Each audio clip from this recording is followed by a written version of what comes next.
ब्रह्माप्यैश्वराधाने प्रधानं श्रवणं भवेत् विद्यासमाविद्या सन्धानं मननं तु तत् साम्यां निर्विचकते चेतसस्तापितस्य तत् एकान्तत्वेत्तमद्विधि निधिध्यासनमुच्यते ध्यातृध्याने परित्यज्य कमाधैयैकिगोचरम् निवातदीपविच्चित्तं समाधिराभिधीयते।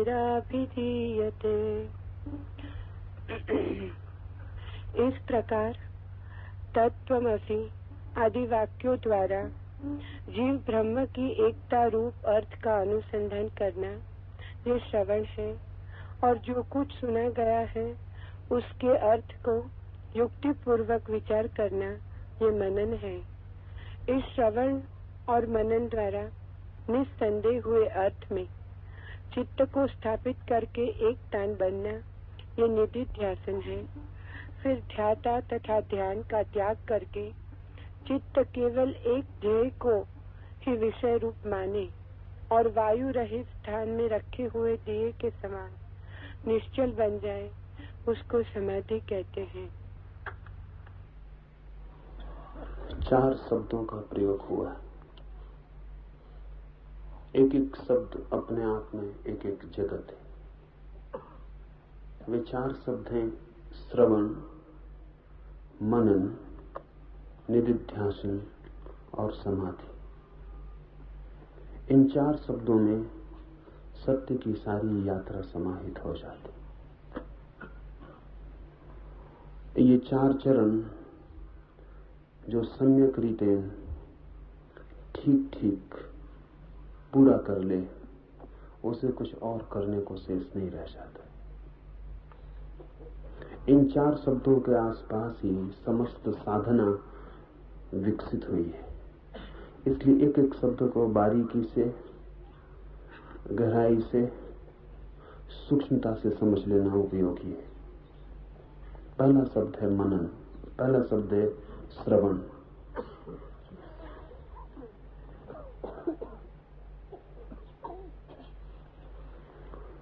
श्रवण का अर्थ मात्र सुनना नहीं है, सुनते हम सभी हैं। कान होना काफी है सुनने के लिए। सुनना एक यांत्रिक घटना है। ध्वनि हुई, कान पर आवाज पड़ी, आपने सुना। श्रवण इतना ही नहीं है। श्रवण का अर्थ है सिर्फ कान से न सुना गया हो, भीतर जो चैतन्य है उस तक भी गूंज पहुंच जाए। इसे थोड़ा समझ लें। आप रास्ते से गुजर रहे हैं, आपके घर में आग लग गई है, आप भाग रहे हैं, रास्ते पे कोई नमस्कार करता है, कान सुनेंगे, आप नहीं सुनेंगे। दूसरे दिन आप बता भी ना सकेंगे कि किसी ने रास्ते पर नमस्कार किया था। घर में आग लगी थी, रास्ते पर कोई गीत गाता हो, कान सुनेंगे, आप नहीं सुनेंगे। कान का सुनना आपका सुनना नहीं है। जरूरी नहीं है कि कान ने सुना हो तो आपने भी सुना हो। कान सुनने के लिए जरूरी है, काफी नहीं है। आवश्यक है, पर्याप्त नहीं है। कुछ और भी भीतर चाहिए। जब आपके घर में आग लगी होती है तो नमस्कार किया गया सुनाई नहीं पड़ता है। क्यों? कान का यंत्र तो वैसा का ही वैसा है, लेकिन भीतर ध्यान कान के साथ टूट गया है। ध्यान मकान में आग लगी है वहां चला गया है। कान सुन रहा है, लेकिन कान ने जो सुना है उसे चेतन तक पहुंचाने के लिए ध्यान का जो सेतु चाहिए वो नहीं है। वो सेतु हट गया है, वो वहां लगा है जहां मकान में आग लगी है। इसलिए कान सुनते हैं, आप नहीं सुन पाते। आप और कान के बीच में जो संबंध है वो टूट गया है। श्रवण का अर्थ है कान भी वहां हो और आप भी वहां हो, तो श्रवण घटित होता है। कठिन बात है, कान के साथ होना साधना की बात है। श्रवण का अर्थ है कि जब आप सुनते हो तो आपकी सारी चेतना कान हो जाए, सुनना ही रह जाए, बाकी कुछ भी ना हो, भीतर कोई विचार न चले। क्योंकि भीतर अगर विचार चलता है तो आपका ध्यान विचार पर चला जाता है, कान से हट जाता है। ध्यान बड़ी सूक्ष्म नाजुक चीज है। जरा सा विचार भीतर चल रहा हो तो ध्यान वहां चला जाता है। पैर में चींटी काट रही हो, आप मुझे सुन रहे हैं और आपको पैर में चींटी काट रही हो, मकान में आग लगना जरूरी नहीं है, पैर में चींटी काट रही हो, तो जितनी देर के लिए आपको पता चलता है कि पैर में चींटी काट रही है, उतने देर तक श्रवण खो जाता है, सुनना होता है। ध्यान हट गया। ध्यान की और तकलीफ है कि ध्यान एक साथ दो चीजों पर नहीं हो सकता।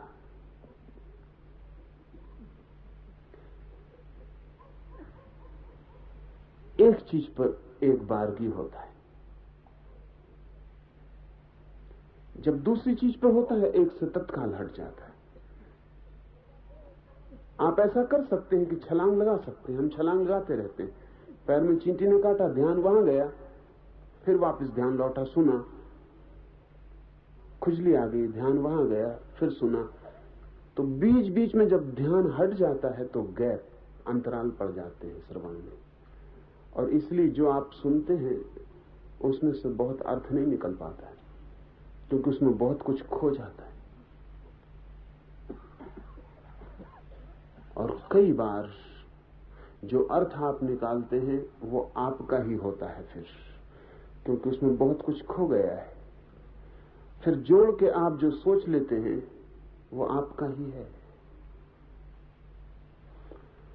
अभी मैं ऑस्पेंस्की की एक शिष्या की किताब देख रहा था। उसने लिखा है कि ऑस्पेंस्की के साथ जब काम शुरू किया साधना का, तो एक बात से बड़ी दिक्कत होती थी कि ऑस्पेंस्की एक बात पर बहुत ही जोर देता था और वो समझ में नहीं पड़ती थी, न जोर देने लायक बात नहीं मालूम पड़ती थी। और ऑस्पेंस्की जैसा आदमी इतनी छोटी बात पे इतना जोर क्यों देता है ये भी समझ में नहीं आता था। और आदमी इतना अद्भुत है कि जोर देता है तो मतलब तो होगा ही, और बुद्धि बिल्कुल पकड़ती नहीं थी इसमें क्या मतलब है। और वो जोर ये था, वो हर बार दिन में 50 दफे इस पे जोर देता था। जैसे कल ऑस्पेंस्की ने कुछ कहा तो उसके शिष्यों में से कोई उससे आके कहेगा कि कल आपने ऐसा कहा था, तो वो कहेगा ऐसा मत कहो, इतना कहो कि कल आपने जो कहा था उससे मैंने ऐसा समझा था। ये कहो ही मत कि आपने ऐसा कहा था। हर वाक्य के सामने वो जोर देता था कि ये कहो कि आपने जो कहा था उससे मैंने ऐसा समझा था, ये मत कहो सीधा कि आपने ये कहा था। तो उसकी उस शिष्या ने लिखा है कि हम बड़े परेशान होते थे कि हर वाक्य के सामने ये लगाना कि आपने ऐसा कहा था, ऐसा मैंने समझा था, आपके कहे हुए से मैंने ऐसा समझा था। इसकी क्या जरूरत है? आपने कहा था, बात खत्म हो गई। धीरे धीरे उसे समझ में आया कि दो बातें अलग हैं। जो कहा गया है उसे तो वही समझ सकता है जो श्रवण को उपलब्ध हो। जो कहा गया है अगर आप सिर्फ सुन रहे हैं तो आप वही समझेंगे जो आप समझते हैं, समझ सकते हैं, वो नहीं जो कहा गया है, क्योंकि बीच में बहुत कुछ खो जाएगा।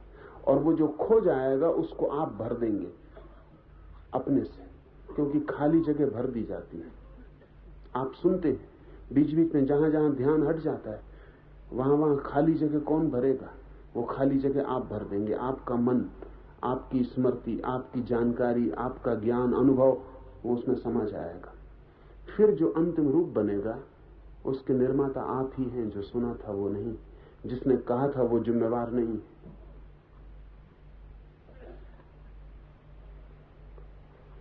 श्रवण का अर्थ है कान के पास ही चेतना आ जाए। विचार कोई भीतर न चलता हो, कोई चिंतन न चलता हो, कोई तर्क न चलता हो। इसका यह मतलब नहीं कि जो कहा जाए उसको आप बिना समझे स्वीकार कर लें। श्रवण में स्वीकार का कोई अर्थ नहीं है। श्रवण का अर्थ है सिर्फ सुन लें। स्वीकार अस्वीकार बात की बात है, जल्दी ना करें। हम क्या करते हैं, सुनते हैं, उसी वक्त स्वीकार अस्वीकार करते रहते हैं। लोगों के सिर हिलते रहते हैं, कोई हां भरता रहता है कि बिल्कुल ठीक, कोई कहता है कि नहीं, जच नहीं रहा। उनको भी पता नहीं उनका सिर हिल रहा, मैं देख रहा हूं कि बिल्कुल ठीक। इसका मतलब यह कि आप जो मैंने कहा उसे सुनने के साथ निर्णय भी ले रहे हैं भीतर। तो जितनी देर आप निर्णय लेंगे उतनी देर श्रवण चूक जाएगा। आपको भी पता नहीं कि आपका सिर हिला, मगर भीतर सहमति हुई, उसकी वजह से सिर हिला। जब मैं कोई बात कहता हूं जो आपको नहीं जच रही, तो आपका सिर हिलता रहता है कि नहीं, जच नहीं रही। वो सिर ही नहीं हिल रहा है, भीतर ध्यान हिल रहा है। उस ध्यान की वजह से सिर हिल रहा है। उतने कंपन में आपका श्रवण खो गया। जब हम कहते हैं कि श्रवण करते दफे सोचें मत, तो उसका यह मतलब नहीं है कि जो भी कहा जाए उसे आंख बंद करके गटक लें। नहीं, अभी स्वीकार अस्वीकार का सवाल ही नहीं है। अभी तो यही सुन लेना है कि क्या कहा गया, ठीक से वही सुन लेना है जो कहा गया। तब तो आप निर्णय कर सकेंगे पीछे कि स्वीकार करूं या अस्वीकार करूं। तो स्वीकार अस्वीकार की प्रक्रिया को सुनते समय बीच में ले आना श्रवण से चूक जाना है। सुनना यानी सिर्फ सुनना। अभी हम सुन रहे हैं, अभी हम साथ साथ सोचते हुए ना चलेंगे। मन दो काम नहीं कर सकता, सुने या सोचे। जो सोचते हैं वो सुन नहीं पाते, जो सुनते हैं उन्हें सोचने के लिए उस समय कोई उपाय नहीं, मगर जल्दी भी नहीं है कोई। सोचना बाद में हो सकता है, और यही न्याय संगत भी है कि पहले सुन लिया जाए फिर सोचा जाए। क्योंकि सोचेंगे किस पर आप, अगर आपने ठीक से सुना ही नहीं है, या जो सुना है उसमें अपना जोड़ दिया है, या जो सुना है उसमें बीच बीच में अंतराल रह गए हैं, तो आप सोचेंगे क्या खाक। जो आप सोचेंगे उसका कोई मूल्य नहीं रह जाता। सम्यक सुना ना गया हो तो सोचना व्यर्थ हो जाता है। इसलिए पहली सीढ़ी ऋषियों ने कही है श्रवण। बुद्ध के पास कोई आता तो वो बहुत जोर देते, महावीर के पास कोई आता तो वो पहले कहते कि तुम ठीक से श्रावक बनो। श्रावक का मतलब है सुनने वाले बनो। अभी भी जैनी वही विभाजन किए जाते हैं, साधु साध्वी, श्रावक श्राविका। न कोई श्रावक है न कोई श्राविका है, क्योंकि श्रावक श्राविका का अर्थ है श्रवण। सुनने की कला जिसे आ गई हो वो श्रावक है। तो न श्रावक श्राविका है, न कोई सुनने वाला है, न कोई सुनने का कोई कारण है। मंदिरों में जाकर देखें श्रावक श्राविकाओं को, अक्सर सोए हुए पाएंगे। सुनना तो बहुत दूर की बात है। दिन भर के थके मांदे वहां विश्राम करते, सोते हैं। अगर नहीं भी सोते तो सुनते नहीं हैं, अपने ऊहापोह में, अपने सोच विचार में लगे रहते। आपका मन बिल्कुल रुक जाना चाहिए, उसकी धारा रुक जानी चाहिए, तो श्रवण घटित होता है। और श्रवण पहली सीढ़ी है। और जितनी महत्वपूर्ण बात हो उतना ही श्रवण प्रगाढ़ हो, तभी समझी जा सकेगी। इसलिए यह सूत्र कहता है, तत्वमसि आदि वाक्यों द्वारा जीव ब्रह्म की एकता रूप अर्थ का अनुसंधान करना यह श्रवण है। महावाक्य है तत्वमसि। दो चार ही महावाक्य हैं जगत में, लेकिन इससे बड़ा महावाक्य कोई भी नहीं है। तत्वमसि का अर्थ है तू भी वही है, दैट आर्ट दाउ। वो जिसकी हम कल बात कर रहे थे, तत्व कह रहे थे, परमात्मा का नाम है तत्व। वह ये तत्वमसि का अर्थ है वह कोई दूर अलग चीज नहीं है, तू ही है। वो जिसे हमने कहा था तत्व वह, उससे ऐसा लगता है कि कहीं दूर, वह कहीं दूर का इशारा है। तत्वमसि का अर्थ है वह तू ही है। वो दूर नहीं है, बहुत पास है, पास से भी ज्यादा पास है। तेरा होना ही वही है। ये महावाक्य है। महावाक्य का अर्थ होता है कि अगर इस एक वाक्य को भी पकड़ के कोई पूरा अनुसंधान कर ले तो जीवन की परम स्थिति को उपलब्ध हो जाए। इसलिए इसको महावाक्य कहते हैं। फिर किसी शास्त्र की कोई भी जरूरत नहीं है, और किसी वेद और किसी कुरान और बाइबल की कोई जरूरत नहीं। तत्वमसि पर्याप्त वेद है। इस एक वाक्य का कोई ठीक से श्रवण कर ले, मनन कर ले, निधिध्यासन कर ले, समाधि कर ले, तो किसी और शास्त्र की कोई जरूरत नहीं। महावाक्य का अर्थ है पूंजीभूत, जिसमें सब आ गया हो। जैसे कि केमिस्ट्री में फार्मूले होते, या जैसे आइंस्टीन की रिलेटिविटी का फार्मूला है, बस 2-3 शब्दों में पूरी बात आ जाती। ये महावाक्य आध्यात्मिक केमिस्ट्री का फार्मूला है। इसमें 3 बातें कही हैं, तत्व, वह, त्वम, तू। दोनों एक है। 3 बातें हैं, वह और तू एक है। बस इतना ही ये सूत्र है। लेकिन सारा वेदांत, सारा अनुभव ऋषियों का इन 3 में आ जाता है। ये जो गणित जैसा सूत्र है, वह अस्तित्व, परमात्मा, और तू, वो जो भीतर छिपी चेतना है, वो, ये 2 नहीं है, ये एक है। इतना ही सार है समस्त वेदों का। फिर बाकी सब फैलाव है। इसलिए इस तरह के वाक्य को उपनिषदों में महावाक्य कहा गया है। इस एक से सारे जीवन की चिंतना, साधना, अनुभूति सब निकल सकती है।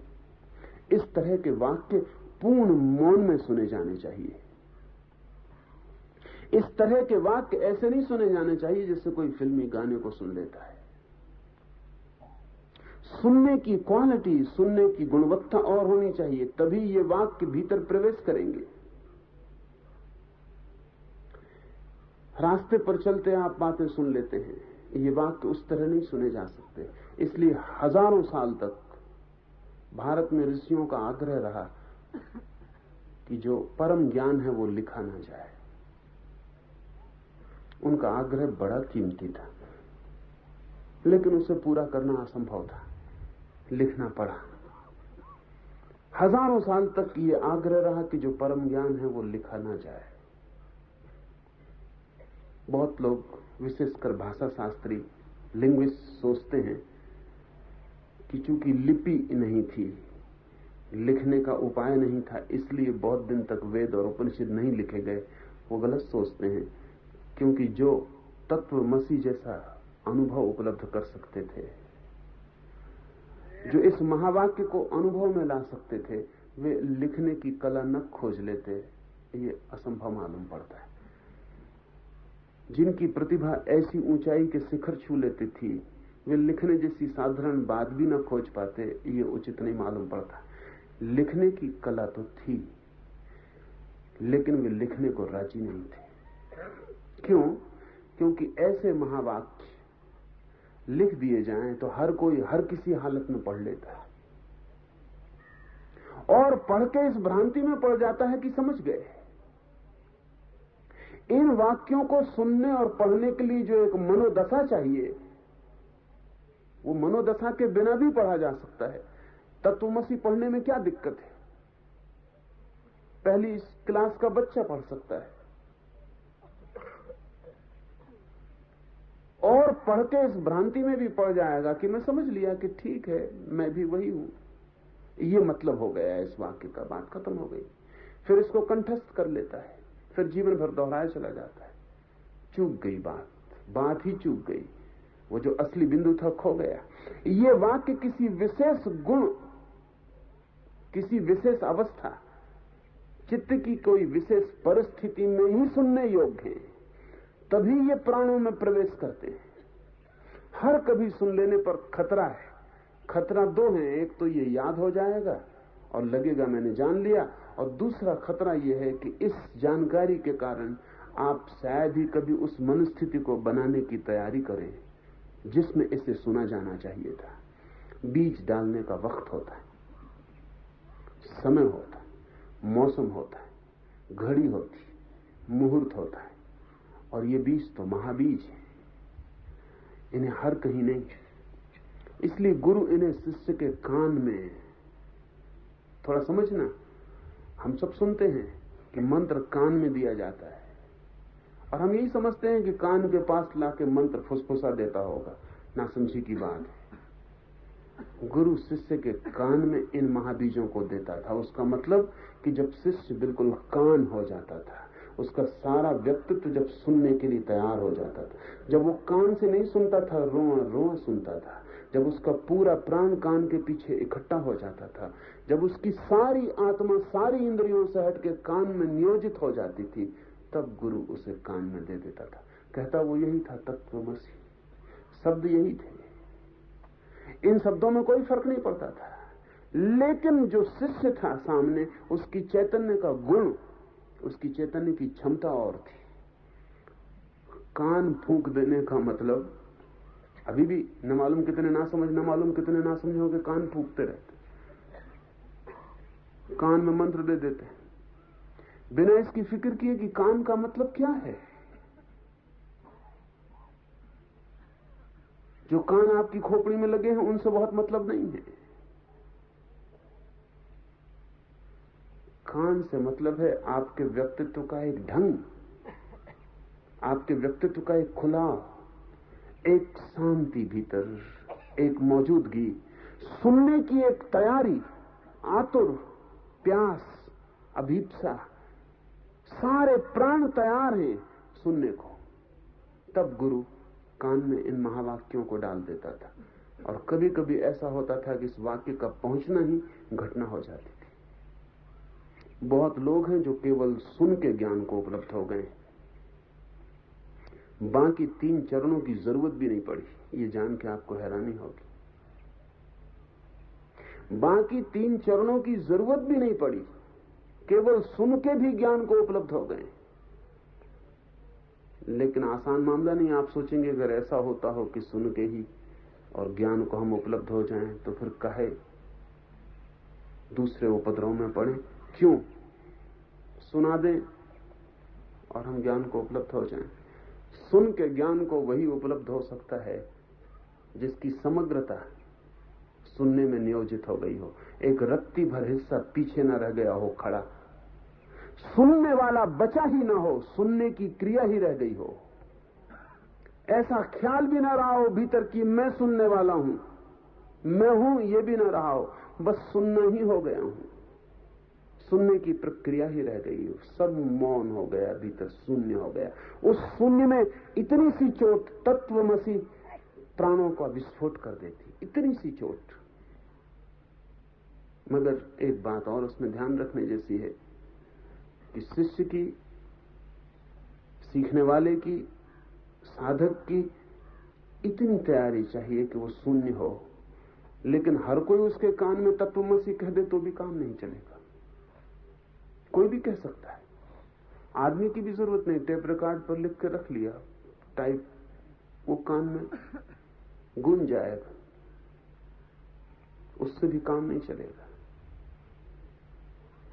क्योंकि शब्दों की भी शक्ति है, और शक्ति होती है बोलने वाले पर निर्भर, शब्दों में नहीं होती। कितने गहरे से शब्द आते हैं और उन शब्दों में कितने प्राण समाविष्ट हैं, और उन शब्दों में कितना अनुभव का रस भरा है, और उन शब्दों को जो कह रहा है वो भी कहते समय मिट गया हो ही ना कहने वाला, सिर्फ आत्मा से गूंज उठी हो तत्वमसि, और सुनने वाला भी ना हो, सिर्फ आत्मा तक गूंज गई हो तत्वमसि, वह तू ही है। इस मिलन के बिंदु पर बिना कुछ किए भी काफी करना हो गया है। क्रांति घटित हो जाती, विस्फोट हो जाता है। वो जो अज्ञानी था अचानक ज्ञानी हो जाता है। ऐसी घटनाएं हैं इतिहास में, जबकि केवल सुन के बात हो गई। हमें भरोसा नहीं आता क्योंकि हम बहुत करते हैं तब भी वो बात नहीं होती, बहुत उपाय करते हैं तब भी लगता कुछ नहीं हो रहा। मिलन दो ऐसी चेतनाओं का कि बोलने वाला मौजूद ना हो और वाणी प्रकट हो, और सुनने वाला मौजूद ना हो और वाणी प्रवेश करे, तो श्रवण से भी यात्रा पूरी हो जाती। लेकिन ऐसा संयोग खोजना कठिन है। ऐसा संयोग मिल भी जाए तो उसका उपयोग करना कठिन है। बहुत बारीक है संयोग। इसलिए शिष्य वर्षों तक गुरु के पास रहता था इस संयोग की प्रतीक्षा में, कब मौका आ जाए, कब तैयारी हो। तो वर्षों तक चुप रहने की ही साधना चलती थी।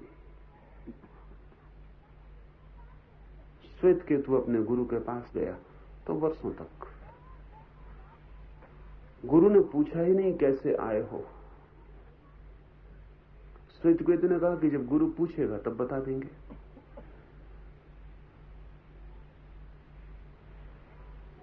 वर्षों तक गुरु ने पूछा ही नहीं। बड़ी मीठी कथा है कि गुरु की जो सुबह से यज्ञ की अग्नि जलती थी, हवन चलता था, वो हवन कुंड भी अधेरी से भर गया। बड़ी मीठी कथा है कि श्वेतकेतु आया, हवन कुंड को भी दया आने लगी श्वेतकेतु पर कि कितने वर्ष हो गए इसे आए, और अब तक गुरु ने यह भी नहीं पूछा कि कैसे आए हो। पुल्ला की लकड़ी काटता, आग जलाता, दूध धोता, गुरु के पैर दाबता, रात हो जाती, वहीं गुरु के चरणों में सो जाता, सुबह उठ के फिर काम में लग जाता। वो जो हवन जलता रहता 24 घंटे, उस अग्नि को भी दया आने लगी कि अब ये क्या होगा। इस श्वेतकेतु अपनी तरफ से कहता नहीं कि मैं किस लिए आया हूं, और ये उद्दालक है कि पूछता नहीं कि किस लिए आया हो।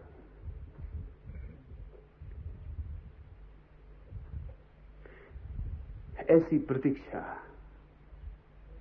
ऐसा धैर्य, इतनी चुप्पी अपने आप श्रावक बना देती थी। धीरे धीरे धीरे धीरे धीरे गुरु की वाणी तो दूर, गुरु की श्वास भी सुनाई पड़ने लगती थी। उसकी हृदय की धड़कन भी इतनी प्रतीक्षा में, इस मौन में सुनाई पड़ने लगती थी। वो कुछ कहे ये जरूरी भी ना था, उसका हिलना डुलना भी सुनाई पड़ने लगता था। और जब ठीक क्षण आता तो वो कह देता। जब ठीक क्षण आता तो कहने की घटना घट जाती। न तो गुरु को चेष्टा करनी पड़ती थी कहने की, और न शिष्य को चेष्टा करनी पड़ती थी कुछ जानने की। ठीक क्षण में घटना घट जाती थी।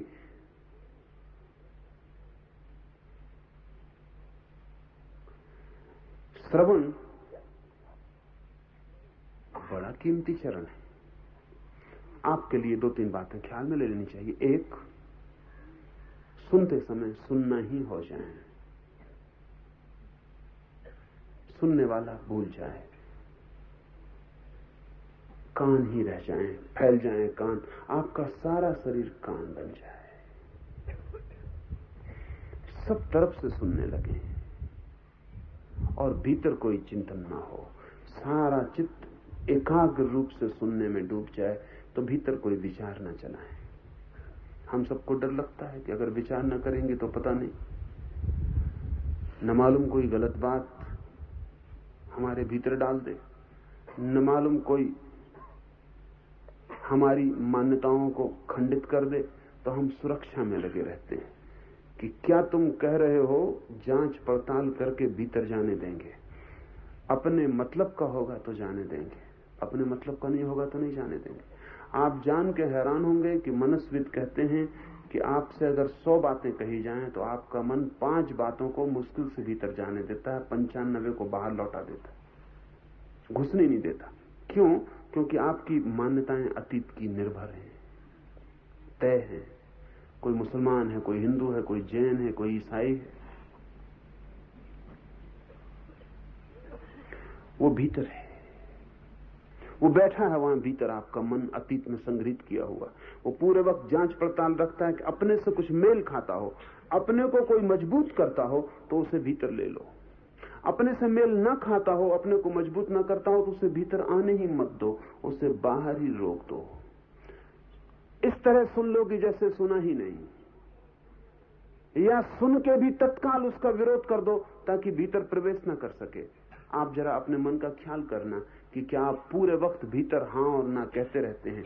कौन कह रहा है ये हां और ना? आप नहीं कह रहे हैं, ये आपका मन है जो आपने इकट्ठा किया है। तो मन अपने अनुकूल को चुनता है और प्रतिकूल को छोड़ देता है। तब बड़ी कठिनाई है, इसी मन को मिटाना है। और ये अनुकूल को चुनता है और प्रतिकूल को सुनता नहीं, ये मिटेगा कैसे? यही मन है दुश्मन और यही है आपका नियंता।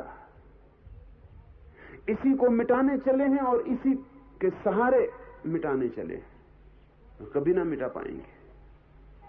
तो जरा सी एक बात आपको खटक जाए कि ये बात नहीं जचती आपकी मान्यताओं में, बस मन आपका द्वार बंद कर लेता है कि सुनो ही मत, अनसुना कर दो या विरोध करते जाओ भीतर। हम सुरक्षा में लगे हैं अपनी, जैसे कोई संघर्ष चल रहा है। श्रवण नहीं हो पाएगा, फिर एक कलह चल रही। मगर श्रवण का अर्थ कोई अंधा स्वीकार नहीं है, श्रवण का स्वीकार से कोई संबंध ही नहीं है। श्रवण का संबंध सिर्फ इस बात को ठीक से सुन लेने से है कि क्या कहा गया है। दूसरा चरण है मनन। जो कहा गया है उसे सुन के मनन करना है। जो कहा गया है उसकी प्रामाणिकता में सुन के मनन करना है। यह मनन की पहली शर्त है। आपने अपने मतलब का चुन लिया, उस पर मनन किया, वो मनन नहीं है, वो धोखा है। तो मनन की पहली शर्त सुन लिया, बिना हां ना किए, निंदा प्रशंसा स्वीकार अस्वीकार कुछ भी नहीं, कोई मूल्यांकन नहीं, कोई निर्णय नहीं, पक्ष ना विपक्ष, मौन तटस्थ सुन लिया। क्या कहा है उसे उतर जाने दिया हृदय के आखिरी कोने तक, ताकि उससे परिचय हो जाए। जिससे परिचय है उसी का तो मनन हो सकता है। यही चिंतन और मनन का फर्क है। चिंतन हम उसका करते हैं जिसका कोई ठीक से परिचय ही नहीं। चिंतन है अपरिचित के साथ बुद्धि की प्रक्रिया, व्यायाम। मनन है परिचित के साथ, जिसे आत्मसात किया, डुबा लिया अपने में भीतर, उस पर विचार। दोनों में बड़ा फर्क है। चिंतन में कलह है, मनन में सहानुभूति है। चिंतन में द्वंद्व है, मनन में विमर्श है। ये बड़े फर्क हैं। चिंतन का मतलब है आप लड़ रहे हैं किसी चीज से, अगर न जीत पाए तो मान लेंगे, लेकिन मानने में पीड़ा रहेगी। इसलिए जब आप किसी से विवाद करते हैं और उससे तर्क नहीं कर पाते और आपको मानना पड़ता है, तो आपको पता है भीतर कैसी पीड़ा होती। मान लेते हैं क्योंकि अब तर्क नहीं कर सकते हैं, लेकिन भीतर तैयारी रहती कि आज नहीं कल उखाड़ के फेंक देंगे ये सब, आज नहीं कल अस्वीकार कर देंगे। इसलिए इस दुनिया में किसी भी आदमी को तर्क से रूपांतरित नहीं किया जा सकता, क्योंकि तर्क का मतलब है पराजय। अगर उसको तर्क से कोई चीज सिद्ध भी कर दी तो वो हारा हुआ अनुभव करेगा, बदला हुआ नहीं। हारा हुआ अनुभव करेगा कि ठीक है, मैं कुछ जवाब नहीं दे पा रहा हूं, तर्क नहीं खोज पा रहा हूं, जिस दिन तर्क खोज लूंगा देखूंगा। हारा हुआ अनुभव करेगा। और ध्यान रहे, हारा हुआ आदमी कभी भी बदला हुआ आदमी नहीं होता। तो आप किसी को चुप कर सकते हैं तर्क से, रूपांतरित नहीं कर सकते। और बात भी ठीक है, तर्क से रूपांतरित किसी को होना भी नहीं चाहिए, क्योंकि जब दो व्यक्ति विवाद करते हैं तो जो हार जाता है जरूरी नहीं है कि वो गलत रहा हो। जो जीत जाता है जरूरी नहीं कि सही रहा हो, इतना ही जरूरी है कि जो जीत गया है वो ज्यादा तर्क कर सकता था, जो हार गया है वो कम तर्क कर सकता था। इससे ज्यादा कुछ भी पक्का नहीं है। तो स्वाभाविक है कि तर्क से कोई कभी बदलता नहीं, क्रांति कोई घटित नहीं होती। तर्क से आघात लगता है अहंकार को, और अहंकार बदला लेना चाहता है। तर्क एक संघर्ष है, चिंतन में एक संघर्ष है। भीतर जो भी आप चिंतन करते हैं उससे आप जूझते हैं, लड़ते हैं, एक भीतरी लड़ाई चलती है। आप अपनी सारी अतीत की स्मृति और सारे अतीत के विचारों को उसके खिलाफ खड़ा कर देते, फिर भी अगर हार जाते हैं तो मान लेते हैं, लेकिन मानने में एक पीड़ा, एक दंश, एक कांटा चुभता रहता है। वो मानना मजबूरी का है। उस मानने में कोई प्रफुल्लता घटित नहीं होती। उस मानने से आपका फूल खिलता नहीं है, मुरझाता है। तो चिंतन विचारक जो करते रहते हैं सारी दुनिया में, इसलिए विचारकों के चेहरे पर बुद्ध की प्रफुल्लता नहीं दिखाई पड़ेगी। क्या फर्क है? महावीर का प्रमुदित व्यक्तित्व दिखाई नहीं पड़ेगा विचारकों में। विचारकों के चेहरे पर चिंतन की रेखाएं दिखाई पड़ेंगी, मनन के फूल नहीं दिखाई पड़ेंगे। विचारक के माथे पर धीरे धीरे झुर्रियां पड़ती जाएंगी, एक एक रेखा खिंच जाएगी उसने जिंदगी भर जो मेहनत की है उसकी। लेकिन वो जो बुद्ध या किसी महावीर के भीतर घटित होता है, वो जो खिलावट है वो दिखाई नहीं पड़ेगी। विचार बोझ दे जाएगा, कमर झुक जाएगी। विचारक चिंतित मालूम पड़ने लगेगा। चिंतन और चिंता में कोई गुणात्मक फर्क नहीं है। सब चिंतन चिंता का ही रूप है। बेचैनी है उसमें छिपी हुई, एक तनाव है, क्योंकि एक भीतरी संघर्ष है, कलह है, लड़ाई है एक। इसलिए विचारक बूढ़ा होते होते होते होते झुक जाता है बोझ से, विचार के ही बोझ से झुक जाता है। बुद्ध और महावीर के साथ उल्टी घटना घटती। जैसे जैसे ये बूढ़े होते हैं, भीतर जैसे कुछ युवा होता जाता है, कोई ताजगी। ये मनन और चिंतन का फर्क है। चिंतन शुरू होता है तर्क से, मनन शुरू होता है श्रवण से। चिंतन शुरू होता है संघर्ष से, मनन शुरू होता है श्रवण से। श्रवण ग्राहकता है, कोई संघर्ष नहीं है। तो मनन और चिंतन का पहला फर्क, स्वभावतः चिंतन चूंकि कलह से शुरू होता है इसलिए तर्कना उसका आधार है। सहानुभूति वहां नहीं है, विरोध, शत्रुता वहां आधार है, विवाद। मनन शुरू ही होता है श्रवण से, इसलिए सहानुभूति वहां आधार है। सहानुभूति का क्या अर्थ है? सहानुभूतिपूर्ण विचारना। जो हम सोच रहे हैं, जिस संबंध में हम सोच रहे हैं, बड़े सहानुभूति से और बड़े प्रेम से सोच रहे हैं। क्या फर्क पड़ता होगा क्वालिटी में चिंतन की, मनन की? जब आप किसी चीज पे सहानुभूति से सोचते हैं तो आपकी पूरी आंतरिक आकांक्षा ये होती है कि जो मैं सुना हूं वो सही हो सकता है, और सही हो तो मेरे लाभ का हो सकता है। इसलिए आप खोजते हैं पहले वे बिंदु जो सही हों। जब आप चिंतन करते हैं तो आप ये मान के चलते हैं कि जो सुना है वो गलत है।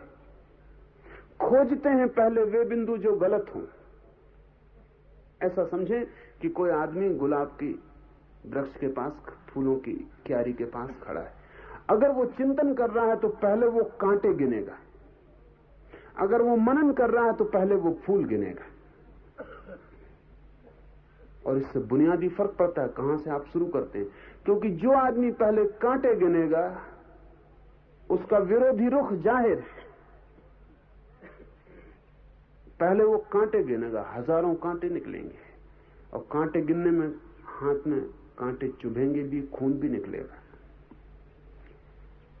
वो कांटों का चुभना और कांटों की संख्या और खून का बह जाना फूलों की खिलाफत के लिए आधार बन जाएगा।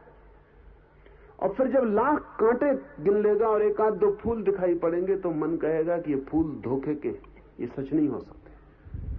क्योंकि जहां इतने कांटे हैं वहां फूल हो कैसे सकते हैं इतने कोमल? मैं कोई धोखा खा रहा हूं, स्वाभाविक, ये उचित मालूम होगा। इतने कांटे जहां हैं, जहां लहू बहा देने वाले कांटे हैं, वहां ये कोमल फूल खिल कैसे सकते हैं?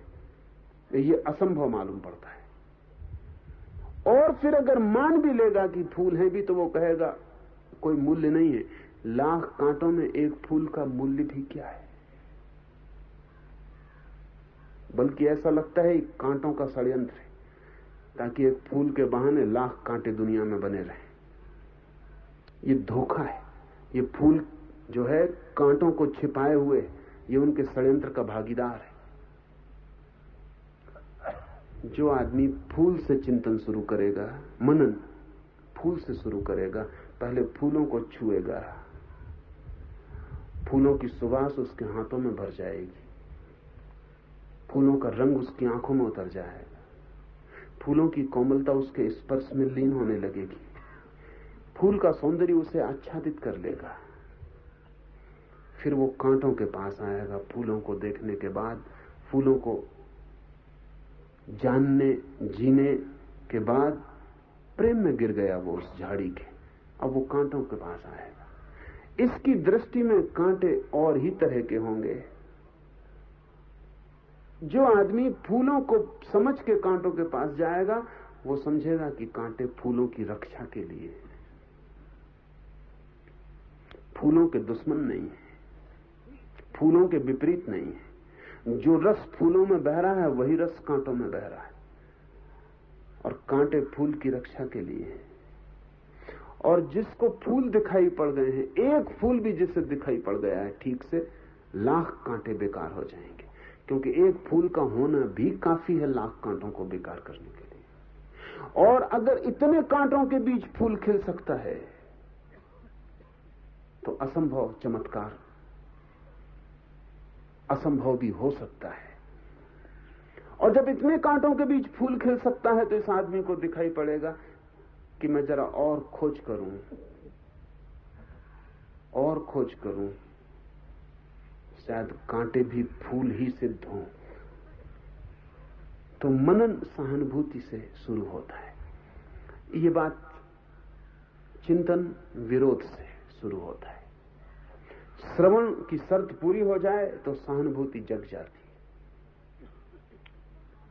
सहानुभूति जग जाए तो चिंतन की धारा ही विपरीत हो जाती, मनन बन जाती। मनन का अर्थ भी अंधे होकर स्वीकार कर लेना नहीं है। इसलिए ऋषि ने कहा है, जो सुना गया है, श्रवण हुआ है, उसके अर्थ को युक्तिपूर्वक विचार करना यह मनन है। तो कोई ये न सोचे कि मनन का अर्थ अंधे होकर स्वीकार कर लेना है। न तो श्रवण का अर्थ स्वीकार कर लेना है, न मनन का अर्थ स्वीकार कर लेना है। युक्ति का उपयोग करना है, लेकिन युक्ति का उपयोग भी बदल जाता है। युक्ति अपने आप में तटस्थ है। जैसे एक तलवार मेरे हाथ में है, तलवार तो तटस्थ है। चाहूं किसी की जान ले लूं, चाहूं किसी की जान बचा लूं, तलवार तटस्थ है, युक्ति तटस्थ है। अलग अलग ढांचे में युक्ति का अर्थ बदल जाता है। अगर दुश्मनी से, विरोध से, संघर्ष से भरा हुआ चित्त हो तो तर्क हिंसात्मक हो जाता है। अगर सहानुभूति से, श्रवण से, प्रेम से, सत्य की खोज और अभिप्सा से भरा चित्त हो तो युक्ति रक्षा करने वाली तलवार बन जाती। युक्ति अपने में बुरी नहीं है, इसलिए हमने इस देश में दो तरह के तर्क माने, एक को तर्क कहा और एक को कुतर्क कहा है। कुतर्क भी तर्क है, और कभी कभी तो कुतर्क तर्क से भी ज्यादा तर्कपूर्ण मालूम पड़ता है, क्योंकि उसमें धार होती और पैनी धार होती और काटने के लिए, मारने के लिए सक्षम होती। तो कुतर्क कभी कभी बिल्कुल ही गहरा तर्क मालूम पड़ता है। फर्क कैसे करेंगे कि क्या कुतर्क है और क्या तर्क है?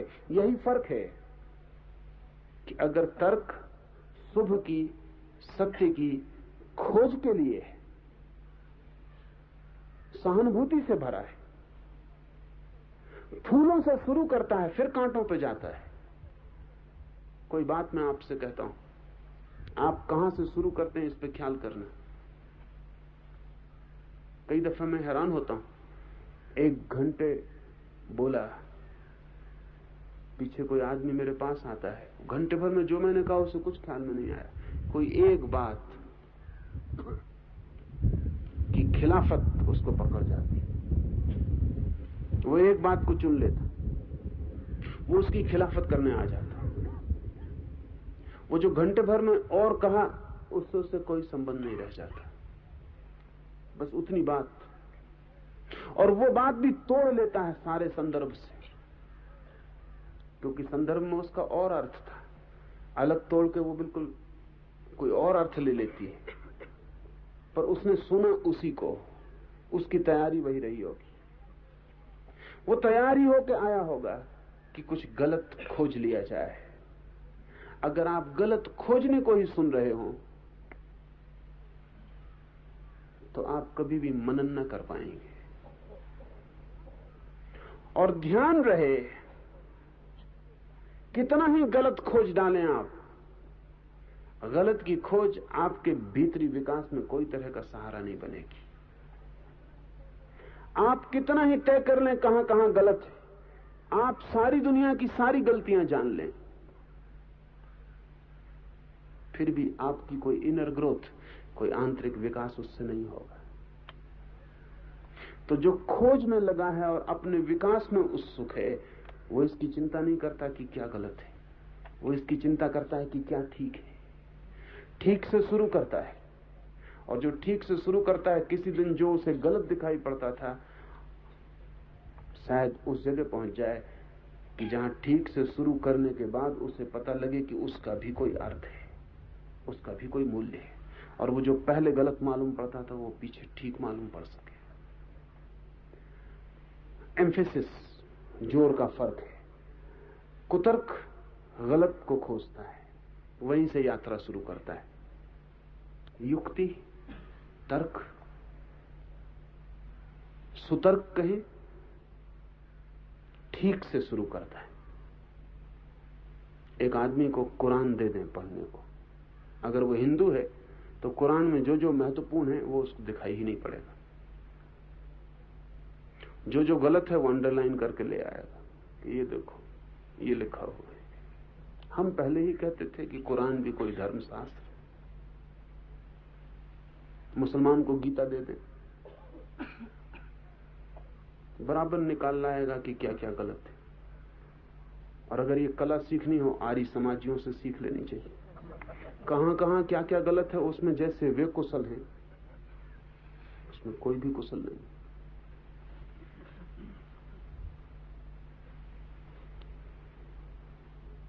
मन को आर्य समाजी बनने से बचाना तो ही मनन हो सकेगा, नहीं तो मनन नहीं हो सकता, क्योंकि खोज ही गलत को रहे हैं। तो गलत काफी मिल जाएगा, कांटों की कोई कमी है, पर कांटों से प्रयोजन क्या है? कोई कांटों के मालाएं बनानी है, फूल बनाने, गले में डालनी है, प्रयोजन फूलों से है, कांटों से प्रयोजन क्या है? तो अगर युक्ति हो तो कुरान में से भी फूल चुन लिए जाएंगे, और वे फूल किसी गीता से कम फूल नहीं है। अगर युक्ति हो तो गीता में से भी वे फूल चुन लिए जाएंगे, वे फूल किसी कुरान, किसी बाइबल से कम नहीं है।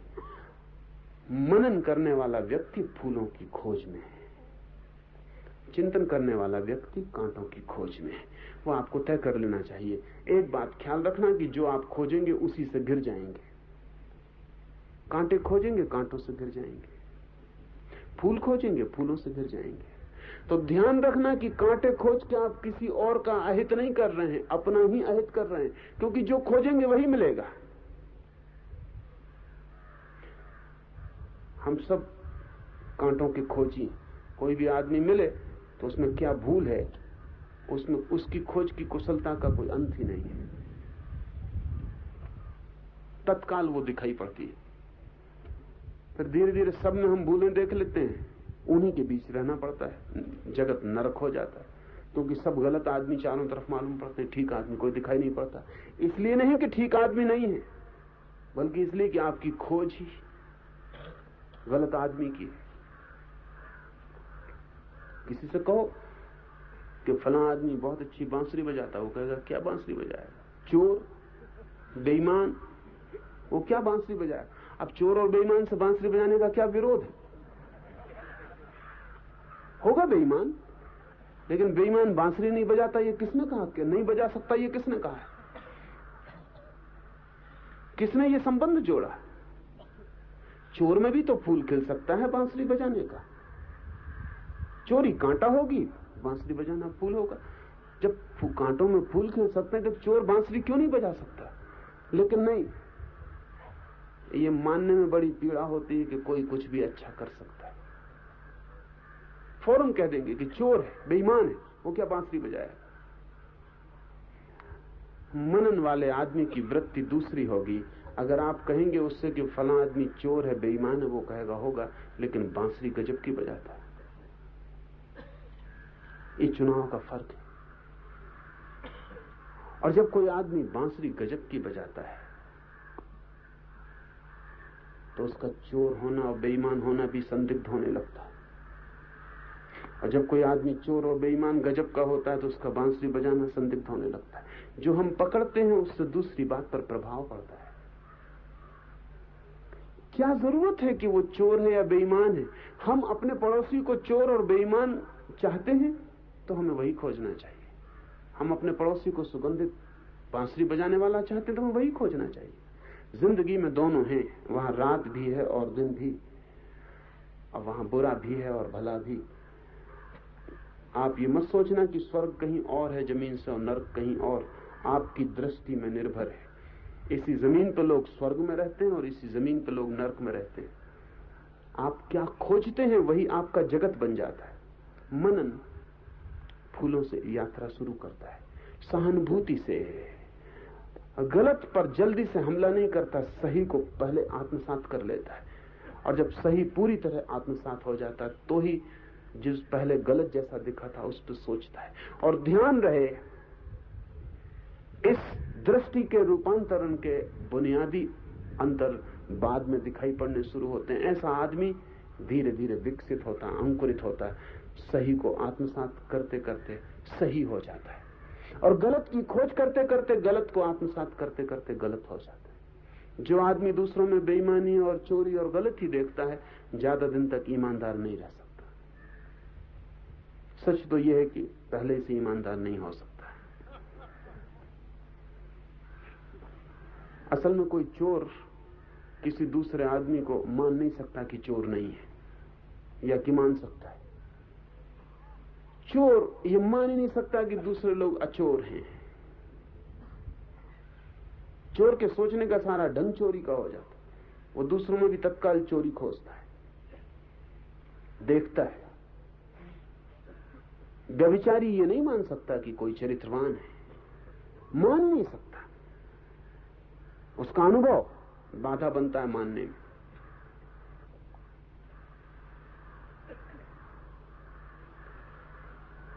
ये बड़ी मजेदार बात है। व्यभिचारी मान नहीं सकता कि कोई ब्रह्मचारी है, मान ही नहीं सकता। ये बात ठीक है। अगर कोई सच में ही ब्रह्मचारी है तो वो भी नहीं मान सकता कि कोई व्यभिचारी है। लेकिन ये बड़े मजे की बात है, व्यभिचारी तो कभी नहीं मानते कि कोई ब्रह्मचारी है, और ब्रह्मचारी भी नहीं मानते कि कोई ब्रह्मचारी है। तब बड़ी झंझट की बात है। व्यभिचारी का न मानना तो तर्क संगत है कि कोई ब्रह्मचारी हो नहीं सकता। जब मैं ही नहीं हो सका तो कौन हो सकता है? लेकिन ब्रह्मचारी भी मानने को तैयार नहीं होता कि कोई दूसरा ब्रह्मचारी है, तब मामला संदिग्ध है, तब वो भी ब्रह्मचारी नहीं है, क्योंकि उसका भी भीतरी अनुभव यह है कि ब्रह्मचारी वगैरह सब ऊपर ऊपर है, भीतर व्यभिचार है, वो भी नहीं मानता। इसलिए अगर आपको कोई साधु मिले जो दूसरों को असाधु मानता हो तो समझ लेना कि अभी साधु साधु हो नहीं पाया है। साधु होने का मतलब ही है कि सारा जगत तत्क्षण साधु हो जाएगा। सारी बात ही बदल गई, क्योंकि देखने का ढंग बदल गया। एक आदमी जब भीतर साधु हो जाता है तो सारे जगत में उसे साधुता दिखाई पड़ने लगती है, क्योंकि जो भीतर है वही बाहर दिखाई पड़ता है। अगर आपको सब में असाधुता दिखाई पड़ती हो, चोर बेईमान बदमाश दिखाई पड़ते हो, तो उनकी फिक्र छोड़ के अपनी फिक्र में लगना।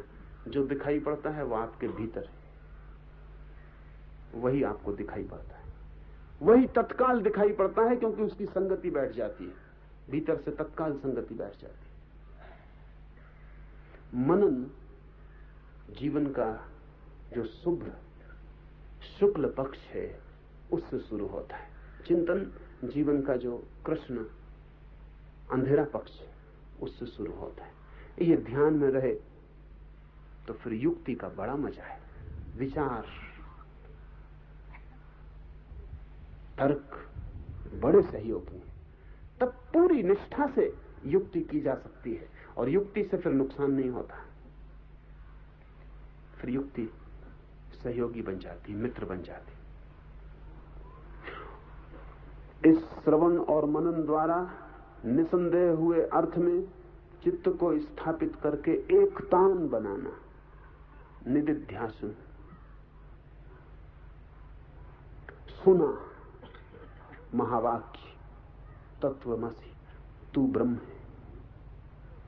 सुना पूरे प्राणों से, फिर सहानुभूति से सोचा, विमर्श किया, खोजा इस अर्थ, इस वाक्य के अर्थ को, इसकी अनेक अनेक निष्पत्तियों को, अंतर्निहित गहराइयों को, अनेक अनेक मार्गों से टटोला, स्पर्श किया, स्वाद लिया, डुबाया अपने में, मनन किया, और फिर पाया कि सही है। पाया ही जाएगा कि सही है, क्योंकि जिन्होंने कहा उन्होंने पाकर कहा है। ये कोई विचारकों के निष्कर्ष नहीं है, अनुभवियों की वाणी है। ये जिन्होंने सोचा, सोच सोच के कुछ तय किया, उनकी बात नहीं है। जिन्होंने जाना, जिया, डूबे, पाया, उनकी खबरें हैं। पाएंगे ही। अगर मनन श्रवण ठीक चला तो पाएंगे ही कि ठीक है ये बात। अगर ठीक है तो फिर इस ठीक से एक तान हो जाना निदिध्यासन है। अगर ये ठीक है कि मैं ब्रह्म ही हूं, तो फिर ब्रह्म जैसे ही होकर जीने लगना निदिध्यासन है। आचरण, व्यवहार, सब तरफ एक तान हो जाना। फिर कोशिश करना कि जो ठीक है उसमें और मुझ में भेद ना रह जाए, क्योंकि अगर ये वाक्य ठीक है तो फिर मैं गलत हूं। दो ही बातें हो सकती हैं, या तो मैं सही हूं तो ये वाक्य गलत है, ये वाक्य गलत है तो मैं सही हूं। अगर ये वाक्य सही है तो फिर मैं गलत हूं। हम सब की कोशिश क्या है, इसे थोड़ा समझ लें। हमारी सदा ये कोशिश है कि मैं सही हूं, यही हमारा उपद्रव है। हमारे जीवन की सबसे बड़ी झंझट, सबसे बड़ी परेशानी और संताप यही है कि हम मान के चलते हैं कि मैं सही हूं। ये तो हमारी शुरुआत है हर बात में कि मैं सही हूं, इसी से हम कसते हैं। ये हमारा निकस, कसौटी है कि मैं सही हूं। अब जो मेरे अनुकूल न पड़े वो गलत है, इसको तय कर लेना चाहिए। साधक को यह तय कर लेना चाहिए कि ये मूढ़तापूर्ण विचार प्रस्थान न बने कि मैं सही हूं। अगर आप सही हैं तो अब खोज की कोई जरूरत ही नहीं है। ये बहुत मजेदार है। कल एक महिला मेरे पास आई। उन्होंने कहा कि मैं कोई 20 वर्ष पहले किसी स्वामी से दीक्षा ली हूं, कुंडली मेरी जागृत हो गई है, लेकिन चैन बिल्कुल नहीं है, बड़ी बेचैनी।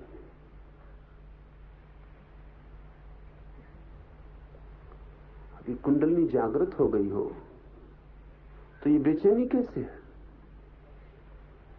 और अगर बेचैनी है तो कृपा करके कुंडली को मानो कि सोई है, अभी जगी नहीं। मगर नहीं, दोनों बात चलती।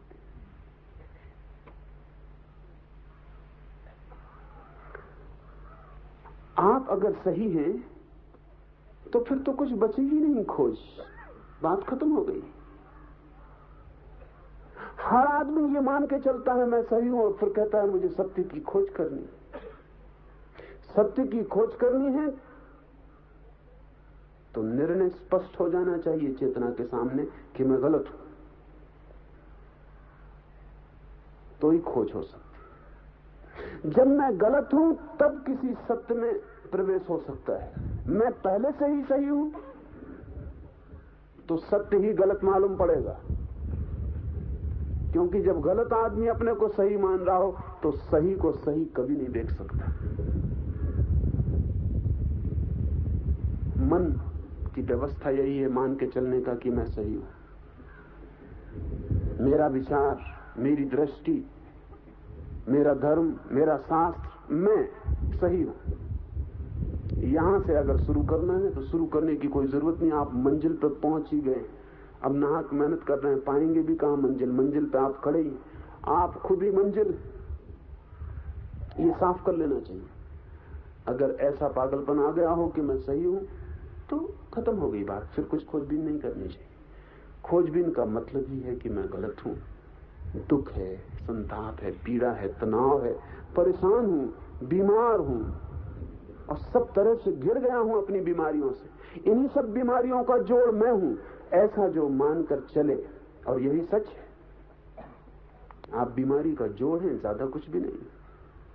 एक बंडल है जिसमें सब तरह की बीमारियां, अनेक अनेक तरह की बीमारियां, और हर आदमी आविष्कारक है, निजी बीमारियां खोज लेता है, और इन बीमारियों के बीच में भी ये भाव बनाए रखता है कि मैं सही हूं। निदिध्यासन का अर्थ है ये महावाक्य दिखाई पड़ा कि सही है, सुना, सोचा, देखा कि सही है, चित्त को उसका सही होना दिखाई पड़ गया, चेतना को प्रतीति होने लगी उसकी सही होने की। अब व्यक्तित्व को भी उसी के अनुकूल ढाल देना निदिध्यासन है। जो दिखा हो सही, फिर उसी को जीना शुरू कर देना।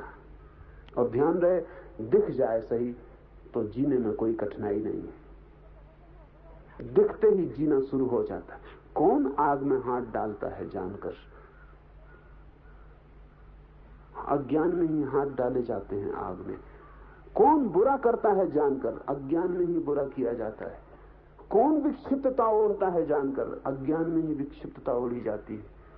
जब दिखाई पड़ने लगे कि सही क्या है, उसकी दिखाई पड़ने की झलक ही आपको भीतर से बदलने लगेगी। आपकी सारी तरंगें अब धीरे धीरे जो आपको दिखाई पड़ा है उसके साथ तालमेल बिठाने लगेंगी।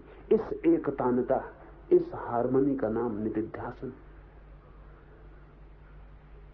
फिर अगर एकतानता न बने, कठिन मालूम पड़े, तो भी साधक जानता है कि ये मेरी ही कठिनाई है, तो अपने को पिघलाता है। अगर जटिल मालूम पड़े यात्रा, तो समझता है कि जटिलता, कॉम्प्लेक्सिटी मेरी है, तो अपने को सुलझाता है। लेकिन जो आदमी अपने को ठीक मान के चलता है, अगर 2 कदम चले और कोई यात्रा में फल आता ना दिखाई पड़े, तो वो समझता है कि ये जो सोचा था तत्वमसी, यही गलत है, छोड़ो। मेरे पास लोग आते हैं। कल एक मित्र आए, कल ही पहली दफा ध्यान किया है, कल ही आए हैं और पहली दफा ध्यान किया, और कल ही मेरे पास पहुंच गए कि कुछ हुआ नहीं। आदमी की मूढ़ता की भी कोई सीमा? इस जगत में ब्रह्म और मूढ़ता, दो ही चीजें असीम मालूम पड़ती, इनका कोई अंतर नहीं मालूम पड़ता। कल ही आए हैं पहली दफा, सुबह थोड़ा उछल कूद लिए होंगे, दोपहर पहुंच गए कि अभी तक कुछ हुआ नहीं। कहने लगे इस पद्धति में कोई सार नहीं दिखाई पड़ता, अभी तक कुछ हुआ नहीं। मैंने पूछा कि कितने जन्मों से कर रहे हैं इस पद्धति? वे जन्म वगैरह नहीं, आज ही आया हूं, थोड़ा तो मौका दो पद्धति को, थोड़ी कृपा करो पद्धति पर, थोड़ा मौका दो।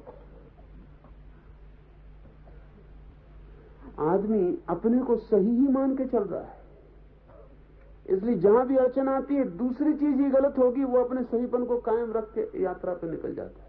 भटकेंगे फिर तो जन्म जन्मों तक, कभी भी कोई बात बैठ नहीं पाएगी, क्योंकि एकतान करना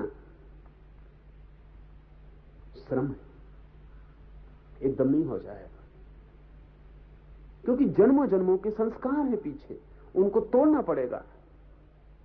आज आपको दिखाई भी पड़ जाए एकदम एक क्षण में साफ कि क्या सही है, तो भी आपके पैरों की चलने की आदत है, शरीर की आदत है, मन की आदत है, उन आदतों का बड़ा जाल है। वो जाल एकदम आज नहीं छूट जाएगा, उस जाल को तोड़ने का श्रम करना पड़ेगा। सवाल पद्धतियों का नहीं है, सवाल आपका है। पद्धति तो कोई भी काम कर सकती है, पर आप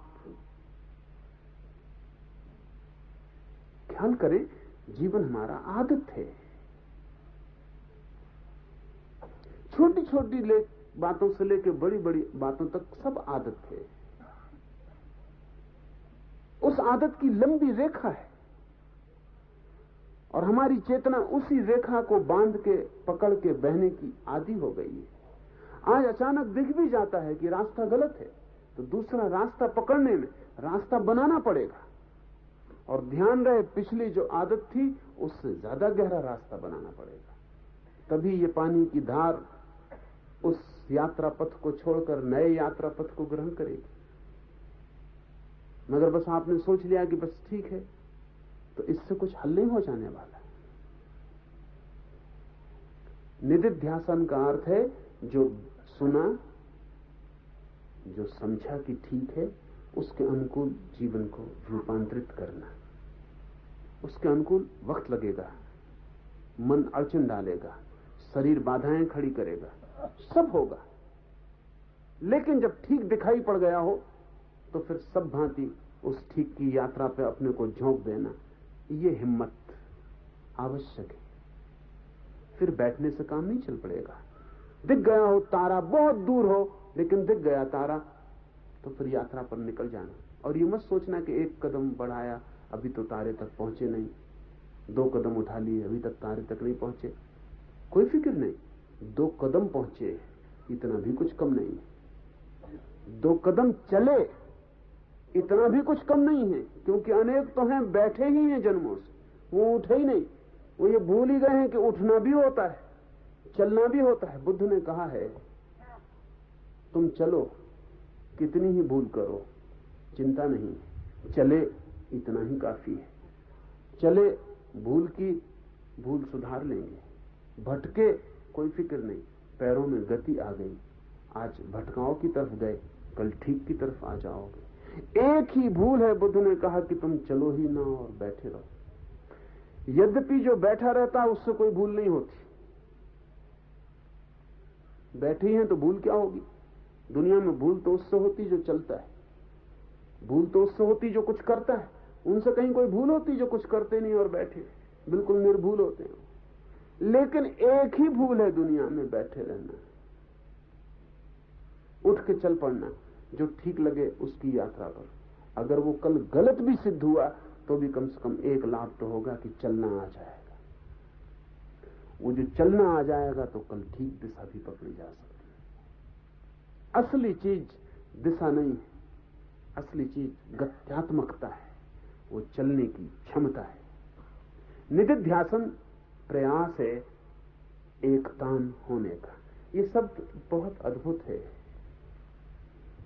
श्रवण और मनन द्वारा निसंदेह हुए अर्थ में चित्त को स्थापित करके एक तान बनाना, यह निदिध्यासन है। फिर जो दिखाई पड़ रहा है उसके साथ चित्त का तालमेल हो जाए, वो हमारी झलक न रह जाए, सिर्फ हमारा चित्त ही बन जाए। वो ऐसा ना लगे कि एक विचार है हमारा, बल्कि ऐसा हो जाए कि यही हमारा मन है। अब जैसे एक आदमी ने सन्यास लिया, तो सन्यास एक विचार की तरह भी लिया जा सकता है कि ठीक लगता है, समझ में आता है, ले लिया, पर एक विचार है मन में और 1000 विचार है, तो एक तांता पैदा नहीं होगी। अभी धीरे धीरे धीरे धीरे धीरे ये जो एक विचार की तरह प्रवेश किया था, इसका रंग हमारे सब विचारों पर फैल जाए। सब विचारों में फैलने का मतलब यह है कि भोजन करते वक्त भी एक संसारी के भोजन और एक सन्यासी के भोजन में अंतर पड़ जाना चाहिए। वो रंग जो सन्यास का है भोजन करने की क्रिया पर भी फैल जाए। सन्यासी ऐसे भोजन करे जैसे मैं भोजन नहीं कर रहा हूं। सन्यासी ऐसे चले जैसे मैं नहीं चल रहा हूं। सन्यासी ऐसे उठे कि मैं नहीं उठ रहा हूं। सारा कर्तव्य छोड़ दे। तो एक तो सन्यास एक विचार की तरह ले लिया, और एक फिर पूरे जीवन की एक तांता साथी, फिर चित्त ही सन्यासी हो गया। तो बुद्ध ने कहा है कि भिक्षु सोए भी, एक भिक्षु सो रहा हो और एक ग्रस्त सो रहा हो, तो देखने वाला बता सके कि कौन भिक्षु है कौन ग्रस्त है। सोने की क्वालिटी, सोने का ढंग भिक्षु का बदल जाना चाहिए, सन्यासी का बदल जाना चाहिए। क्योंकि जिसका चित्त बदल गया हो पूरा, उसकी सभी क्रियाओं में उसकी छाया और रंग और ध्वनि फैल जानी चाहिए, फैल ही जाएगी। तो एक विचार की तरह नहीं, एक तांता की तरह निदिध्यासन, और फिर ध्याता तथा ध्यान का त्याग करके चित्त केवल एक ध्येय को ही विषय रूप माने और वायु रहित स्थान में रखे हुए दिए के समान निश्चल बन जाए, उसको समाधि कहते हैं। समाधि परम घटना है। ये 3 उसकी तरफ पहुंचने के चरण है। चौथा चरण समाधि है। उसके पार शब्द का जगत नहीं, उसके पार कहा जा सके उसका जगत नहीं। समाधि तक की बात कही जा सकती है। उस तरफ जो है उसके बाबत कभी कुछ कहा नहीं गया और कभी कुछ कहा नहीं जा सकेगा। पर समाधि के द्वार पर जो खड़ा हो जाता है वो उसे देख लेता है जो दिखाई नहीं पड़ता, उसे जान लेता है जिसे जानना असंभव है, उससे उसका मिलन हो जाता है।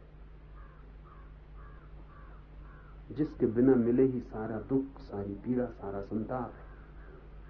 वो जो अज्ञेय है वो ज्ञेय बन जाता है, और वो जो रहस्य है खुल जाता है, प्रकट हो जाता है। सब ग्रंथियां टूट जाती, खुले आकाश की भांति सत्य के बीच सत्य में एक हो जाता है चैतन्य।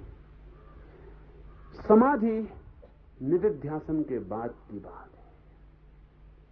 जिसने अपने चित्त को ऐसे महावाक्यों के साथ तत्वमसि, अहम ब्रह्मास्मि, सोहम, ऐसे महावाक्यों के साथ एक तान कर लिया, जिसका चरित्र और जिसका चित्त इनकी अभिव्यक्ति बन गया। जो उठता है तो उसके उठने में स्वर है तत्वमसि का। उसके उठने से भी वो मुद्रा और वो गेस्चर और वो खबर है कि वो ब्रह्म के साथ एक होकर डोल रहा है।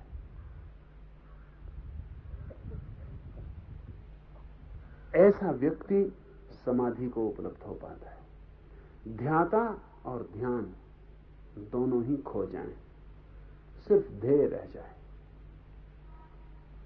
ये समाधि है। इसे समझ लें, 3 शब्द हैं, ध्याता, ध्यान, ध्येय। उदाहरण के लिए तत्वमसि तू वही है, ये ध्येय है। इसी महावाक्य को हम समझ रहे हैं। ये ध्येय, ये पाने जैसा है, यही पाने जैसा है, यही है लक्ष्य, यही अंतिम गंतव्य। फिर मैं हूं जो ध्याता है, जो इस ध्येय को सोच रहा है, इस ध्येय को विचार रहा है, इस ध्येय की अभीप्सा कर रहा है, इस ध्येय के लिए प्यासा है, आतुर है, कैसे इस ध्येय तक पहुंच जाए। ध्येय है वह मैं ही हूं, ये मैं हूं ध्याता, इस ध्येय की तरफ जा रही चेतना। और जब ध्याता ध्येय की तरफ दौड़ने लगता है और सारी तरफ दौड़ बंद हो जाती है, बस एक ही दौड़ रह जाती है चेतना की ध्येय की तरफ, तो उस दौड़ का नाम ध्यान है। जब चेतना की सारी धारा ध्येय की तरफ एकजुट होकर बहने लगती है, अलग अलग 25 धाराओं में नहीं बहती, सभी तरफ से चेतना इकट्ठी होकर एक ही धार बन जाती है और ध्येय की तरफ तीर की तरह बहने लगती है सतत। इस बहती हुई चेतना का नाम ध्यान है। समाधि, उपनिषद कहता है कि जब ये ध्यान सारे के सारे प्राणों को उलीचकर ध्येय में डूब जाए, और जब ध्येता की, वो जो ध्यान कर रहा था, ध्याता की, मेडिटेटर की सारी ऊर्जा, सारी चेतना इस ध्यान की विधि में यात्रा करके ध्येय के साथ एक हो जाए, और ऐसी घड़ी आ जाए कि ध्याता को पता न रहे कि मैं हूं। आती पता न रहे कि मैं हूं। ध्याता को यह भी पता न रहे कि ध्यान है, सिर्फ तत्वमसि, वो जो ध्येय है वही मात्र रह जाए। उसको उपनिषद ने कहा समाधि। एक ही रह जाए, तीन न रहे। ध्याता, ध्यान, ध्येय, तीन न रहे, एक ही रह जाए। इसे थोड़ा समझ लें, क्योंकि अलग अलग साधना पद्धतियों ने कौन एक रह जाए इसका अलग अलग चुनाव किया है।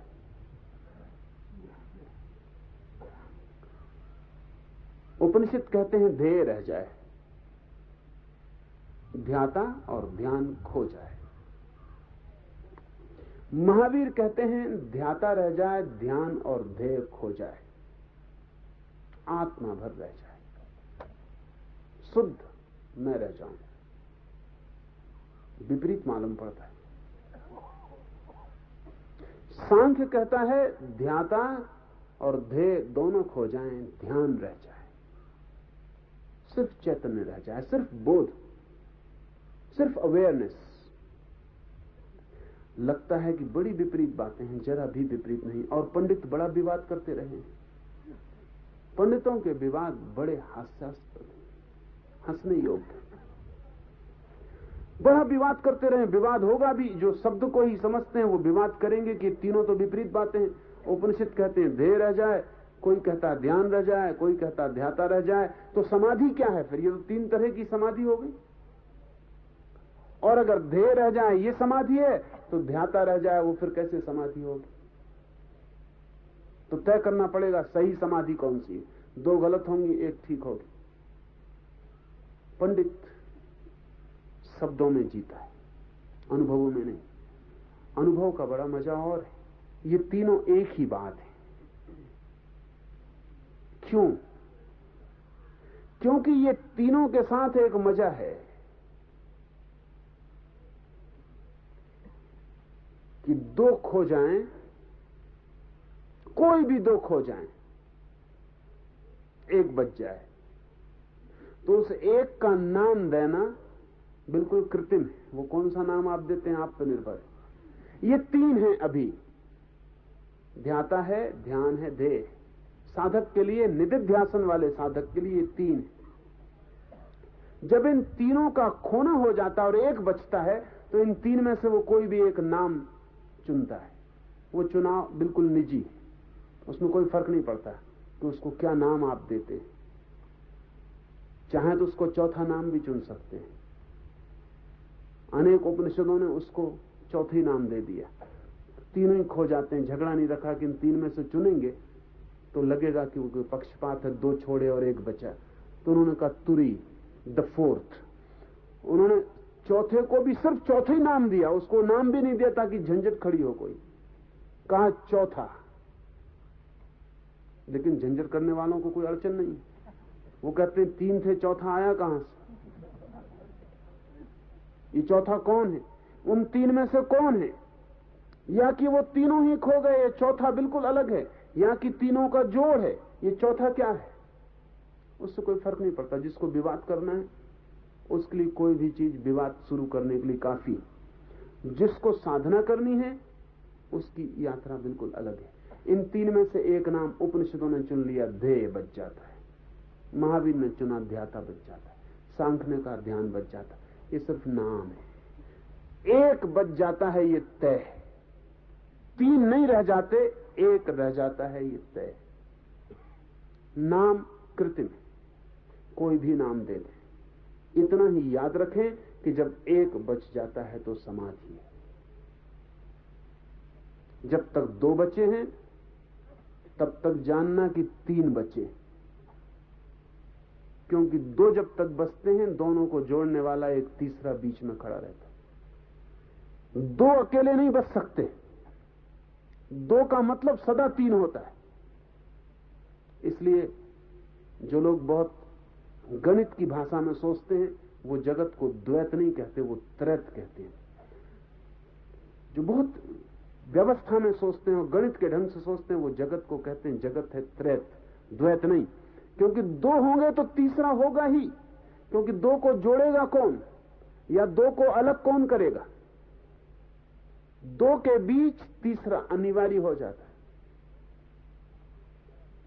तीन अस्तित्व का ढंग है, इसलिए हमने त्रिमूर्ति बनाई है। वो त्रैत की सूचक है कि जगत तीन से मिलकर बना है, लेकिन तीन चेहरे बनाए हैं एक ही आदमी के, वो है चौथा। ये तीनों चेहरों के भीतर से कहीं से भी प्रवेश करें, भीतर जब पहुंचेंगे तो तीनों चेहरे न रह जाएंगे। लेकिन साधक जहां से प्रवेश करेगा वहां से पसंद करेगा, कोई विष्णु के मुंह से प्रवेश करे भीतर, कोई ब्रह्मा के, कोई महेश के। तो जहां से वो प्रवेश करेगा वही नाम, वो जो भीतर पहुंचेगा तो दे देगा चौथे को, कहेगा कि विष्णु, कहेगा कि महेश, कहेगा कि ब्रह्मा। मगर भीतर पहुंच के तीनों चेहरे खो जाते हैं, भीतर कोई चेहरा नहीं, भीतर एक है। ये त्रिमूर्ति सिर्फ मूर्ति नहीं, ये हमारी परम साधना की निष्पत्ति है। तीन हैं, आखिरी छलांग के पहले तीन बच जाते हैं, ध्याता, ध्यान, ध्येय। और इन तीन में से जिसने छलांग लगाई एक बच जाता है, उसे जो नाम देना चाहे मर्जी, नाम से कोई अंतर नहीं पड़ता। न देना चाहे मर्जी, चौथा कहना चाहे सुंदर, कुछ न कहना चाहे चुप रह जाएं, उससे बेहतर कुछ भी नहीं।